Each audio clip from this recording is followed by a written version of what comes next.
wabarakatuh. Waalaikumsalam warahmatullahi Halo wabarakatuh. Sobat Muda, kembali lagi bersama kita di Inspirasi Muda, Inspirasi Muhammadiyah 2 Kebumen. Sobat Muda, kali ini aku Siti Hotimah sebagai host dan ditemani oleh Ardan Sigi Putra. Halo Sobat Muda, hai Mbak Siti. Halo.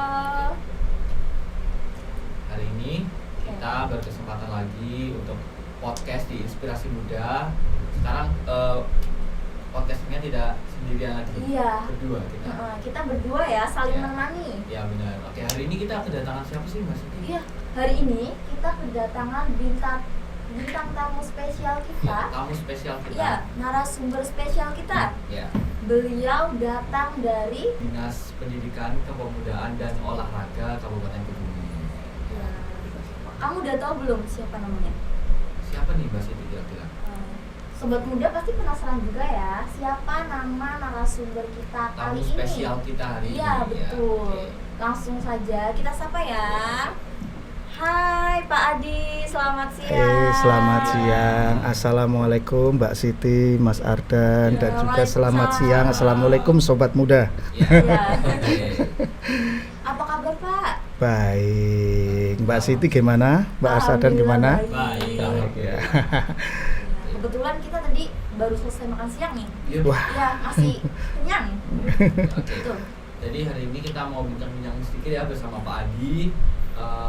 Kita temanya apa nih untuk podcast kita hari ini?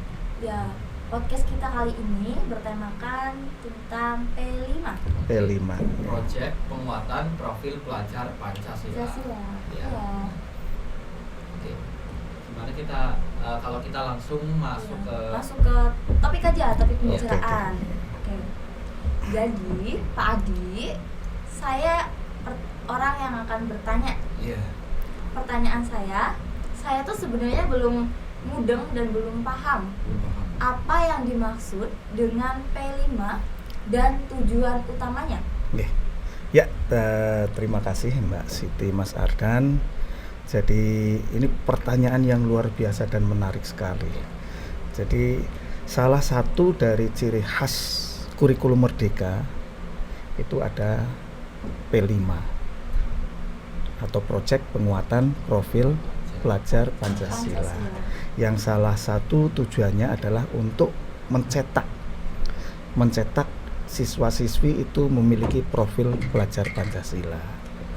Ada 6 profil pelajar Pancasila, mulai dari beriman bertakwa pada Tuhan Yang Maha Esa, kemudian kreativitas, kemudian gotong royong dan lain sebagainya.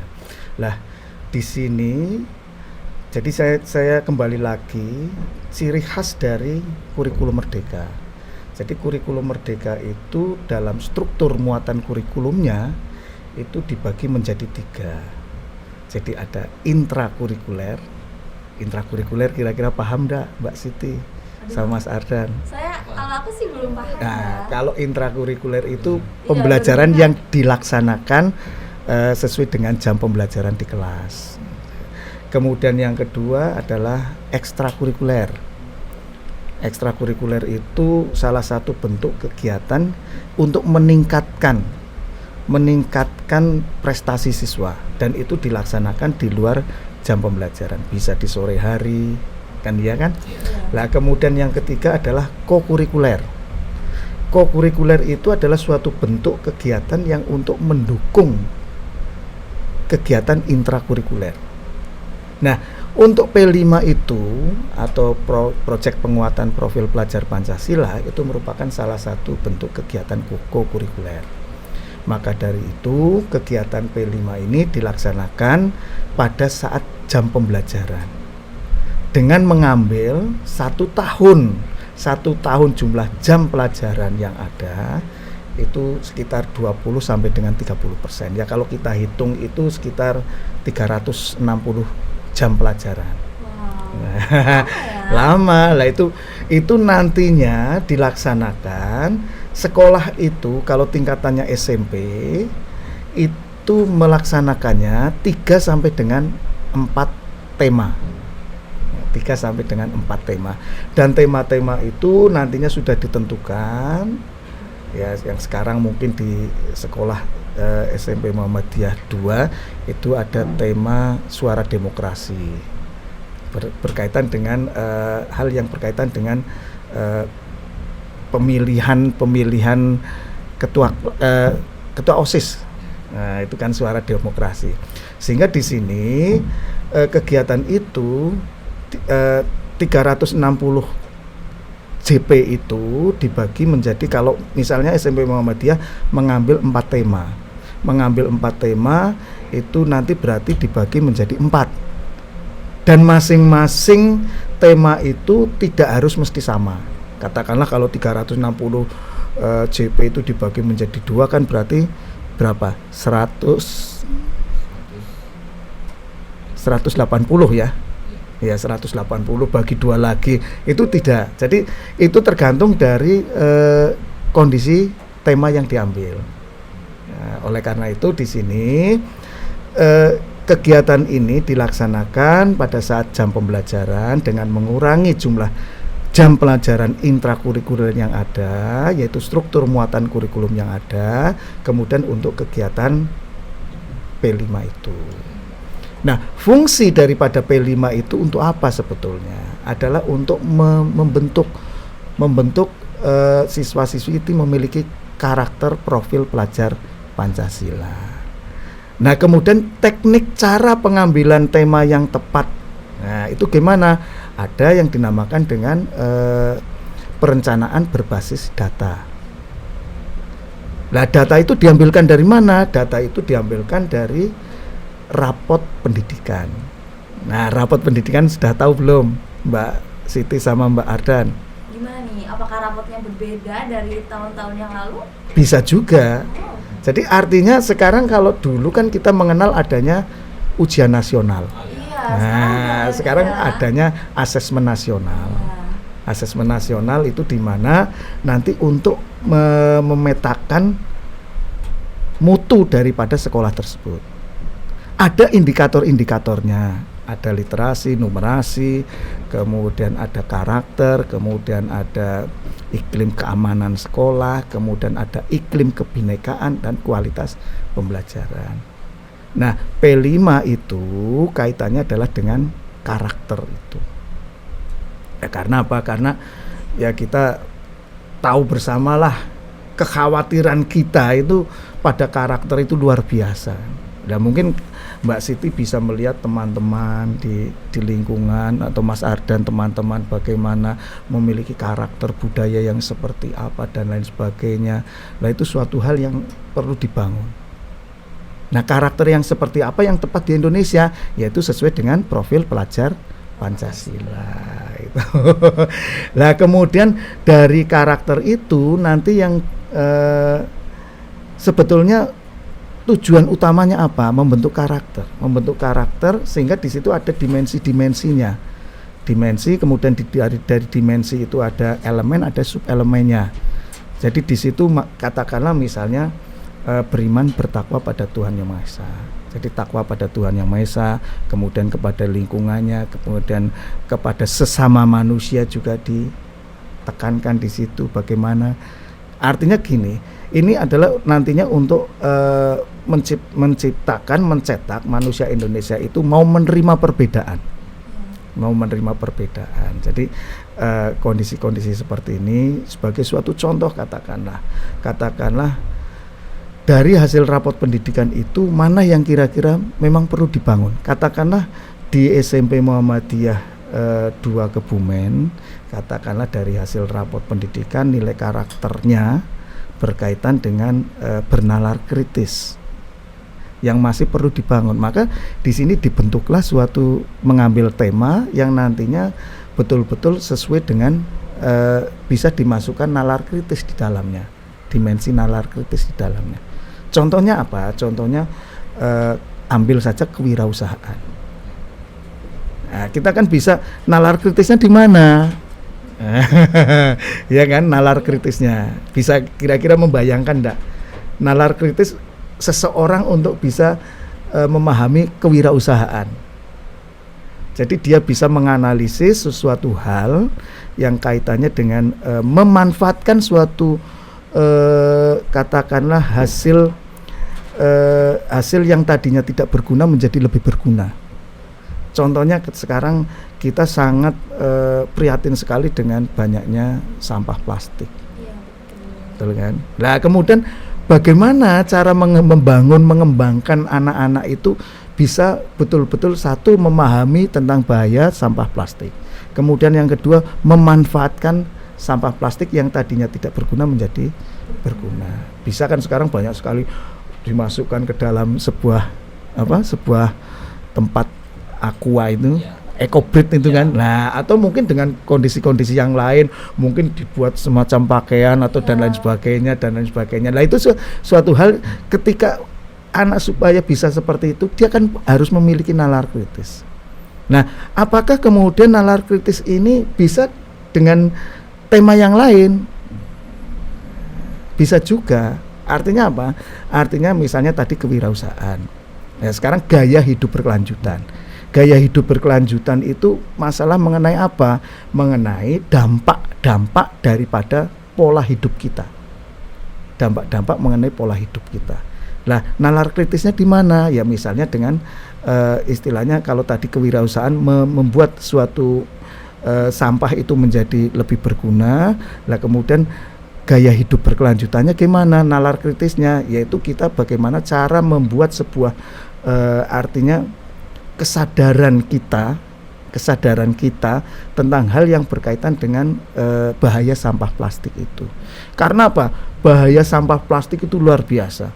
Kita tidak boleh membakar, karena kalau membakar akan muncul gas yang nantinya bisa berpotensi merangsang keaktifan sel-sel tubuh yang menjadi luar biasa. Dalam bahasa sekarang ya katakanlah bisa menumbuhkan sel kanker pada tubuh kita. Nah, itu suatu hal yang luar biasa. Sehingga di sini ya seberapa jauh arti pentingnya P5, artinya P5 itu ya membentuk manusia, karakter manusia Indonesia, siswa-siswi Indonesia untuk bisa memiliki profil pelajar Pancasila. Ingat tahun 2024, tahun 2045 loh.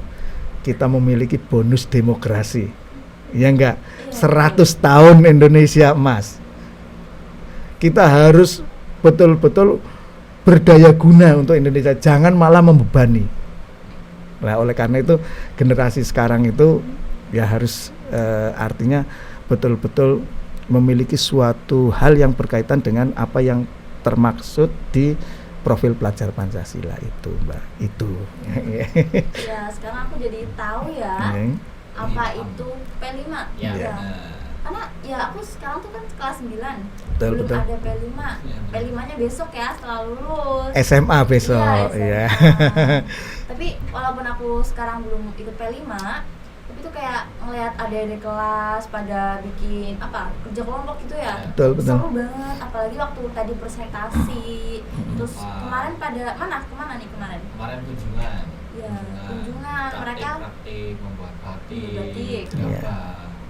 Itu seru banget. Terus katanya juga kalian itu ini ya sate ambal. Ya, oh iya. Sate ambal kita. Karena temanya yang kali ini adalah kearifan lokal. Ya. Iya. Jadi untuk yang kelas 7 mereka fokus makanan, kelas 8 ada di batik dan di gerabah. Ya, aduh, jadi nggak sabar nih. Iya. Itu jawaban yang sangat inspiratif ya Iya, dari betul. Pak Adi. Nanti sekarang kita lanjut aja nanti coba. Iya, boleh. Oke, Pak Adi, Iya. bagaimana sekolah-sekolah atau lembaga pendidikan dapat berpartisipasi dalam proyek ini? Apakah ada panduan atau pedoman yang tersedia? Oke. Ada, Mas. Jadi untuk pelaksanaan proyek penguatan profil pelajar Pancasila itu panduannya ada. Kemudian elemennya juga ada. Dimensinya itu kalau nggak salah itu di Beskap 009. Di situ sudah betul-betul secara lengkap, sehingga artinya kita tinggal mengikuti saja. Dan bukan hanya mengikuti saja, akan tapi betul-betul diadaptasikan dengan kondisi sekolah, sehingga betul-betul iklim ekosistem yang ada di sekolah tersebut betul-betul bisa tergerak sesuai dengan kondisi yang ada. Karena apa? Karena masing-masing sekolah itu yang jelas memiliki karakteristik sendiri-sendiri. Dan siswa pun juga memiliki karakteristik sendiri-sendiri kan, individu. Kemudian itu dalam sebuah ekosistem, misalnya SMP Muhammadiyah 2 Kebumen atau mungkin sekolah yang lain, itu kan mestinya memiliki suatu ekosistem yang berbeda-beda. Sehingga hal seperti inilah yang perlu dikaji dalam rangka untuk ketepatan daripada pelaksanaan tersebut. Jadi artinya jangan hanya melihat dari sekolah lain, kemudian kita adopsi tanpa diadaptasikan. Karena kondisi yang berbeda, akhirnya akan tidak sesuai dengan harapan kita. Nah, jadi artinya tadi berkaitan dengan pertanyaan Mas Ardan, ketepatan ya, ketepatan daripada pelaksanaan proyek penguatan profil pelajar Pancasila. Jadi artinya di kurikulum Merdeka itu hal yang paling unik. Jadi kita harus satu, jangan hanya Bapak Ibu guru saja. Jadi siswa itu juga harus dilibatkan dalam penyusunan perencanaan. Artinya apa? Artinya anak-anak kita itu harus mulai dari sekarang itu diberi suatu tanggung jawab. Diberi tanggung jawab dan menganalisis kondisi yang ada. Jadi artinya ya kita jangan melihat bahwa anak itu tidak bisa, tapi kita tidak pernah memberi kesempatan, gitu kan? Siapa tahu karena memang belum pernah diberi kesempatan sehingga kelihatan tidak bisa. Padahal kalau kita beri kesempatan, memiliki ekspektasi yang luar biasa, gitu loh.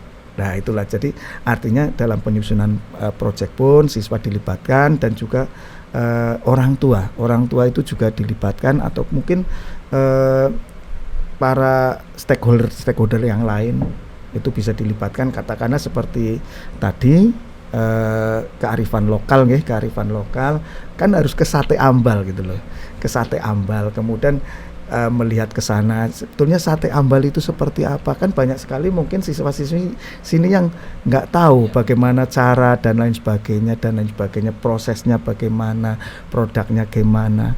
Nah kemudian yang terpenting di sini bukan masalah Sate Ambalnya, akan tapi anak-anak itu nanti memiliki suatu jiwa kreativitas. Mungkin kalau misalnya dimensinya yang diambil kreativitas untuk mengembangkan Sate Ambal.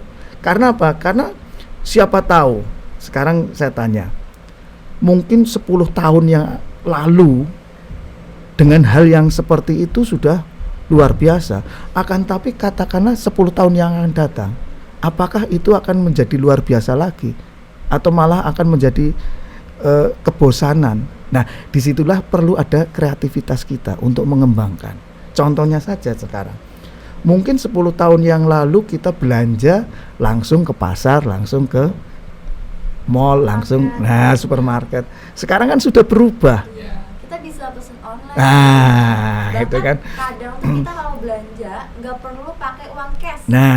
Itu kan betul. Artinya gitu. Jadi katakanlah kreativitas. Nanti mungkin kalau penjual Sate Ambal, mungkin kalau anak-anak sini ketika melihat lah, kalau ini terus seperti ini dengan artinya cara yang masih katakanlah seperti zaman dulu, harus tanpa adanya suatu bentuk pembentukan yang kreativitas, misalnya dalam hal marketing, penjualan dan lain sebagainya, nanti akan ketinggalan di masa yang akan datang. Lah disinilah dibutuhkan. Jadi masalah kearifan lokal tadi berkaitan, Mas Ardan menceritakan ada yang ke Sate Ambal dan lain sebagainya. Akan tapi di sini bukan masalah Sate Ambalnya atau hasilnya saja, akan tapi jiwa kreativitasnya anak untuk mengembangkan di masa yang akan datang. Itu gitu. Aku masih penasaran nih. Jadi boleh ya aku tanya banyak-banyak? Boleh. Oke, jadi apa sih poin penting bagi siswa mengenai pemahaman proyek Pancasila ini?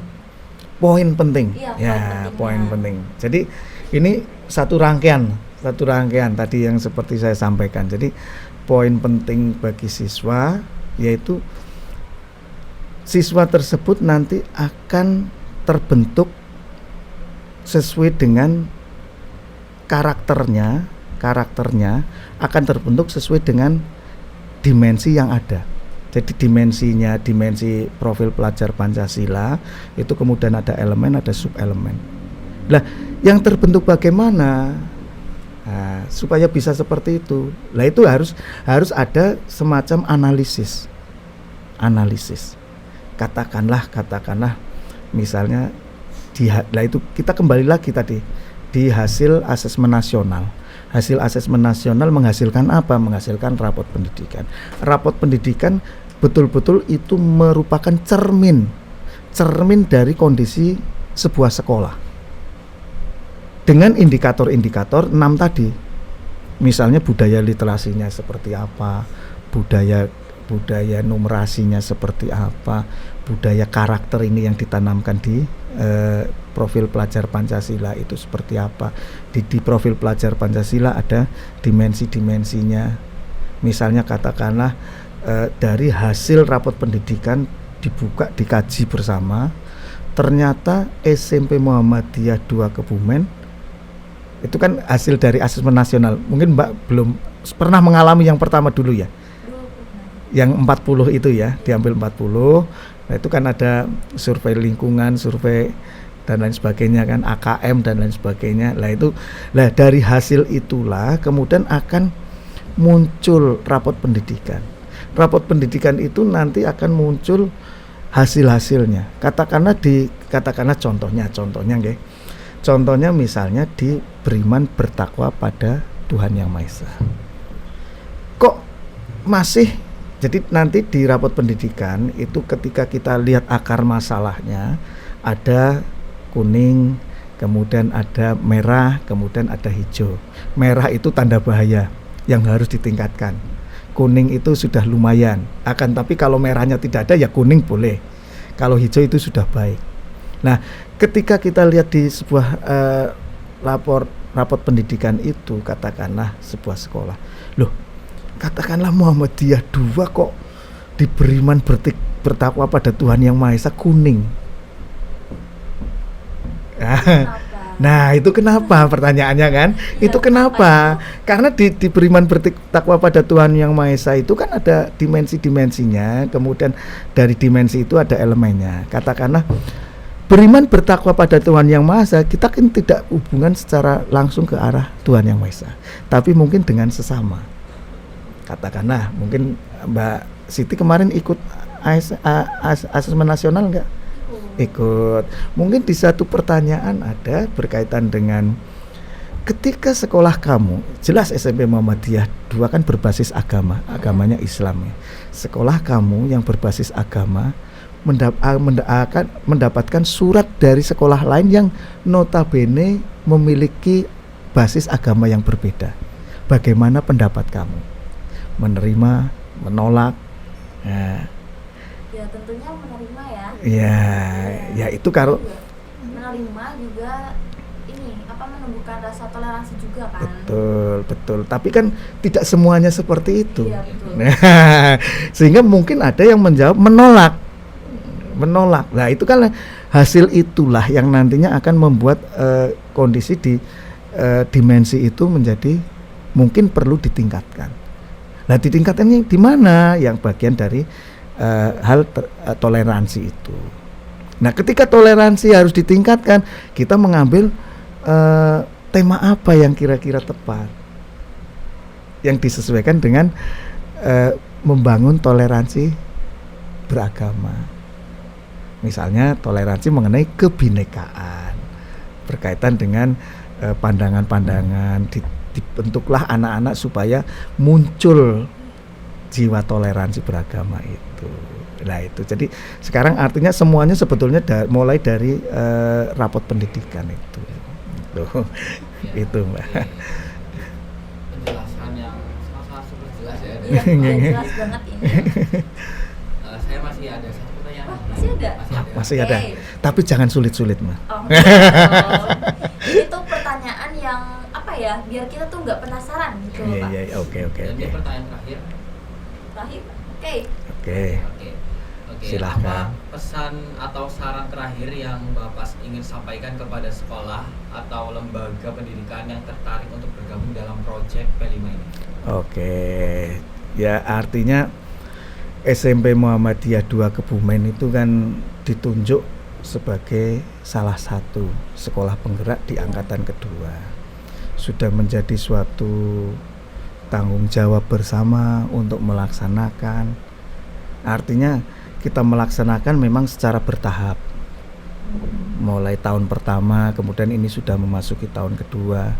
Dan artinya pesan saya untuk sekolah ya semakin diperkuat kolaborasi, kemudian saling merefleksikan. Kadang-kala kelemahan kita adalah refleksi artinya adalah ya kita tidak melihat kekurangan ataupun kelebihan, tapi kita melihatnya adalah tantangan dan hambatan. Jadi sekarang polanya sudah kita rubah. Artinya jangan kita hanya melihat kekurangan dan kelebihannya saja, tapi tantangan dan hambatannya apa kira-kira untuk melangkah. Kan berbeda, Pak. Ini, Mas. Jadi berbeda. Jadi kalau kekurangan, wah aku kekurangannya kayak gini, sehingga mungkin kita hanya nantinya kehabisan energi untuk membicarakan masalah kekurangan. Tapi tantangan dan hambatannya. Tantangannya apa, hambatannya apa, sehingga nanti kita akan menemukan suatu solusi. Solusi itu pemecahan.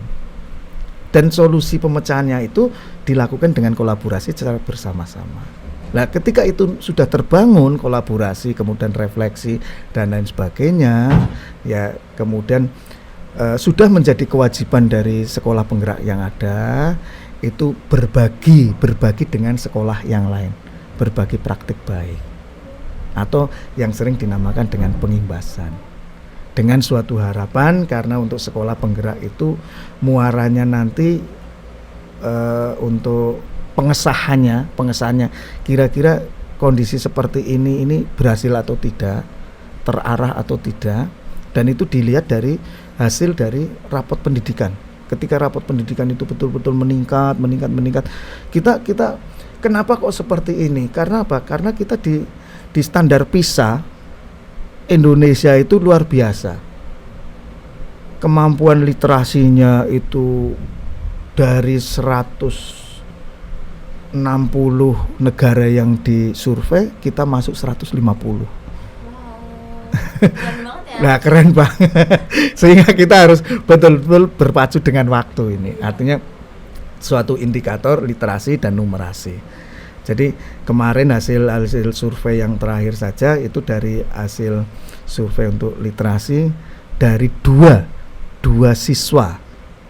Dari 2 siswa itu hanya 1 yang memiliki kemampuan literasi. Jadi masih 50%. Dan numerasinya lebih parah lagi. Dari 3 itu 3 tidak memiliki kemampuan numerasi.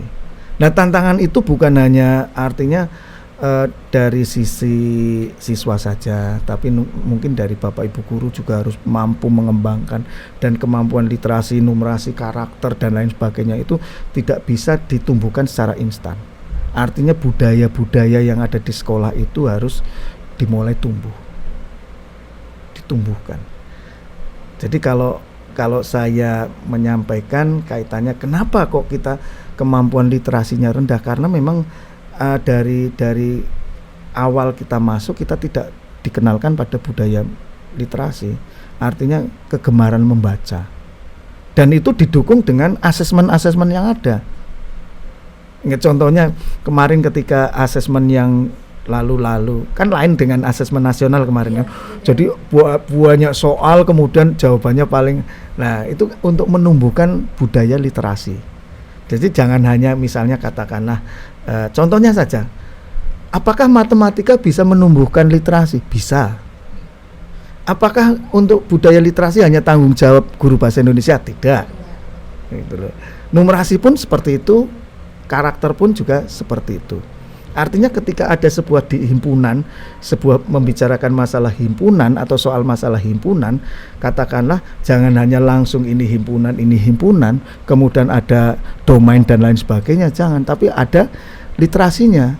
Katakanlah misalnya dalam suatu kelompok himpunan A itu ada 5 anak, kemudian himpunan B misalnya kegemaran berolahraga. Kalau dulu yang saya lihat dan saya alami itu kan soal langsung himpunan kemudian domainnya mana kemudian itu kan. Nah sekarang himpunan itu bisa dikembangkan menjadi literasi. Artinya apa? Artinya katakanlah Amin, Badu dan lain sebagainya ya, katakanlah 5 anak. Amin memiliki 5 orang teman.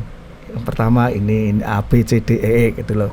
Kemudian mereka berteman sejak kecil, sejak SD sampai dengan sekarang masuk SMP. Mereka sangat akrab, kemana-mana itu selalu bersama, bahkan ke sempor dan lain sebagainya selalu bersama. Itu kan bacaan itu loh. Bacaan. Anak kan akan membaca gitu loh. Nah kemudian terakhir mungkin pertanyaannya, akan tetapi pada hal yang berkaitan dengan kesukaan olahraga mereka memiliki perbedaan.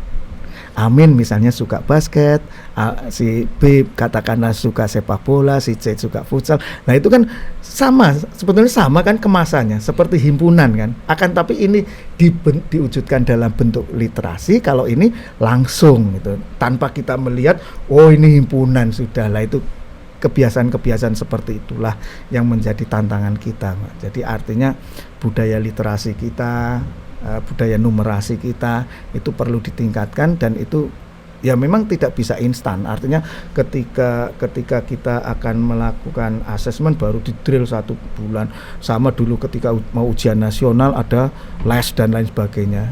Tapi kelas 1 sampai dengan kelas 2 tidak betul-betul ditanamkan pada hal seperti itu. Gitu. Jadi moga tetap semangat untuk selalu berkarya, apalagi ini yang muda-muda ini, Mbak Siti sama Mas Ardan. Oke. Sekarang isi kepala aku, pertanyaan-pertanyaan yang ada di isi kepala aku udah terjawabkan dengan tuntas ya. Benar-benar paham. Iya. Benar-benar dijelasin sama Pak Adi. Dijelasin dengan rinci nih. Ya, jadi itu tadi ya Sobat Muda, perbincangan kita dengan Pak Adi. Sobat Muda jangan lupa pantengin terus Inspirasi Muda, Inspirasi Muhammadiyah Dua Kebumen, karena kita di sini menampilkan podcast inspiratif untuk Sobat Muda yang ada di rumah. Seperti saat ini, saking asiknya kita ngobrol ya, sampai lupa waktu nih. Berapa lama kita ngobrol. Jadi Sobat Muda jangan bosan-bosan ya. Iya, jangan bosan ya. Oke. Terima kasih Pak Adi atas. Ya, sama-sama. Bila kita ada kesalahan. Iya.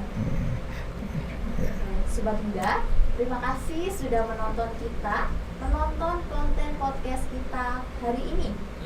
Buat Sobat Muda, selalu jaga kesehatan kalian. Cukup sekian dari aku, Siti Khotimah dan Ardan. Bersama Pak Adi. Bersama Pak Adi juga, jangan lupa ya. Oke, Sobat Muda, jangan lupa selalu saksikan kita di podcast Inspirasi Muda. Inspirasi Muhammadiyah Dua Kebumen. Terima kasih. Wassalamualaikum warahmatullahi wabarakatuh. Waalaikumsalam warahmatullahi wabarakatuh.